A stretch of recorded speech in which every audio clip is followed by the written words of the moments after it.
આ ગુજરાતના director of forensic સાયન્સની ડીએનએ લેબ છે, જ્યાં અત્યારે અમદાવાદમાં બનેલી દુઃખદ વિમાન દુર્ઘટનાના મૃતકોના ડીએનએ પરીક્ષણ દ્વારા ઓળખની પ્રક્રિયા ચાલી રહી છે.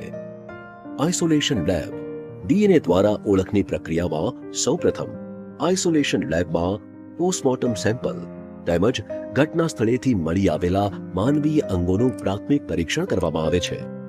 ડીએનએ આઇસોલેશન લેબમાં સેમ્પલમાંથી ડીએનએ અલગ તારવવામાં આવે છે, જેમાં બળેલા હાડકાં, દાંત અને પેશીય પદાર્થ જેવા સેમ્પલને કેમિકલ ટ્રીટમેન્ટ આપીને ડીએનએ અલગ તારવવામાં આવે છે. આ સમગ્ર પ્રક્રિયા માટે વિવિધ અદ્યતન મશીનરીનો ઉપયોગ પણ કરવામાં આવે છે. ક્વોન્ટિફિકેશન લેબ ડીએનએ અલગ કર્યા બાદ ક્વોન્ટિફિકેશન લેબમાં ડીએનએની માત્રા અને ગુણવત્તાને ચકાસવામાં આવે છે. આ પ્રક્રિયામાં આરટીપીસીઆર, લિક્વિડ હેન્ડલિંગ જેવા અદ્યતન સાધનો ઉપયોગમાં લેવામાં આવી રહ્યા છે. પીસીઆર લેબ સેમ્પલમાંથી તારવી લેવામાં આવેલા ડીએનએની માત્રા વધારવા માટે પીસીઆર પદ્ધતિના ઉપયોગથી થર્મલ સાયક્લર મશીન દ્વારા આ લેબમાં ડીએનએની માત્રા વધારવામાં આવે છે. આ પ્રક્રિયા દરમિયાન વિવિધ એસટીઆર કિટનો પણ ઉપયોગ કરવામાં આવે છે.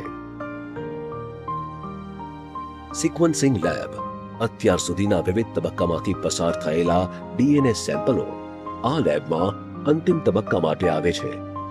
આ લેબમાં ડીએનએ સેમ્પલને સિક્વન્સિંગ મશીનમાં રન કરવામાં આવે છે, જેના દ્વારા પ્રાપ્ત થતા પ્રાથમિક ડેટાના આધારે એફએસએલના સિનિયર સાયન્ટિસ્ટ દ્વારા ડીએનએ પ્રોફાઇલ તૈયાર કરવામાં આવે છે.